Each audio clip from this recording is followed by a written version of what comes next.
Fortunately, when I watch his team this year, that's not what I see. I see a very lethargic team looking indifferent and apathetic half the damn time. They're really seriously flawed. You look at them again. There is something seriously wrong with the Phoenix Suns. This season has been nothing but a mixture of confusion and disappointment. With the KD trade at the beginning of 2023, they were looking like clear favorites in the West, but now they are battling playoff misses. Sure, with injuries to Booker and Beal holding them back slightly, this incredibly offensive-heavy team looked more like the Portland Trail Blazers than a top-2 team in the West. This team do not look like they are making it past the second round to me, and at this current trajectory may fall out of playoff contention. What happened to this team?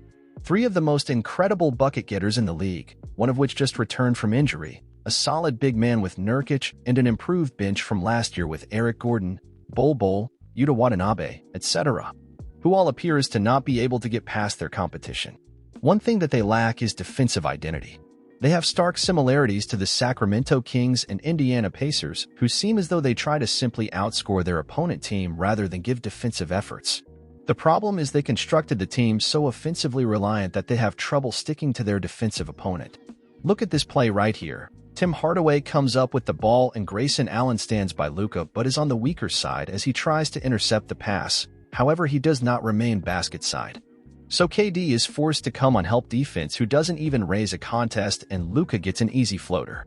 Look at this very next possession. Book and KD have a miscommunication underneath the basket forcing a turnover. Instead of running down the court to fix the blunder, they jog back and Eubanks realizes it's not his man, leaving Luka wide open for a 3.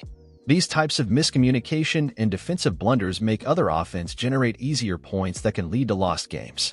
They possess lots of athleticism and length, but lack of efforts on that side of the ball is shown throughout the game. Another large problem with this team is lacking a true point guard. With the exit of CP3, one of the best playmakers the game has ever seen, the Suns do not have a true point guard who prioritizes creating for teammates and getting others involved. Devin Booker has been taking the point role this year and averages a career-high 8 assists. While he is a good playmaker, this isn't his natural position and is much more suited as an off-the-dribble scorer.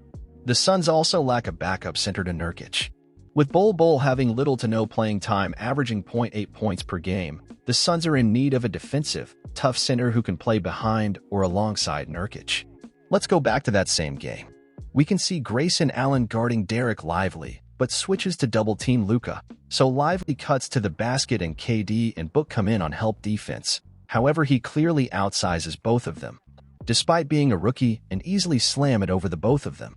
With Nurkic out for this game, Derek Lively goes 8 for 9 from the field with 20 points and double-digit rebounds, simply due to the large mismatch from a lack of a big man.